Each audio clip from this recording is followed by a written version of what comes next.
Hi friends, మీరు కూడా పైకరపేటలో మంచి క్వాలిటీతో ఉన్న ఫ్లాట్ అయితే కొనుక్కోవాలనుకుంటున్నారా?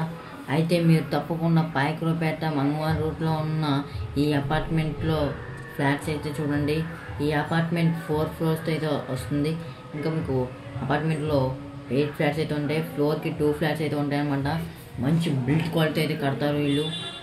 ఒక ఫ్లాట్లో అయితే వచ్చేసి 2 బెడ్రూమ్స్, 1 హాల్, 1 కిచెన్, ఇంకా దేవుడి గది. హాల్ అయితే మీకు పెద్ద ఉంటుంది, బెడ్రూమ్స్ పెద్ద ఉంటాయి, అటాచ్డ్ బాత్రూమ్, అలాగే సపరేట్ బాత్రూమ్ కూడా ఉంటాయి. 2 బెడ్రూమ్స్ 2 బాత్రూమ్స్ ఉంటాయి, అలాగే ఇంకో బాత్రూమ్ ఉంటుంది. మరింత ఇన్ఫర్మేషన్ కావాలంటే పైన నెంబర్ ఇస్తాను, కాల్ చేయండి. ఇది కాకుండా మీకు బిల్డింగ్తో పాటు సైట్ కూడా కావాలంటే వేరే వీడియో చేస్తాను. మీకు కావాలంటే కామెంట్ అయితే చేయండి. ఇంకా మరిన్ని వీడియోస్ కోసం మన ఛానల్ అయితే సబ్స్క్రైబ్ చేసుకోండి, లైక్ చేయండి, షేర్ చేయండి, అయితే సపోర్ట్ చేయండి guys. Please subscribe for more videos. Thank you for watching. ఈ బిల్డింగ్ ఇన్ఫర్మేషన్ కావాలంటే ఇంకా పైన నెంబర్ అయితే ఇస్తాను. ఆ నెంబర్కి అయితే కాల్ చేయండి, పూర్తి ఇన్ఫర్మేషన్ అయితే తెలుసుకోండి.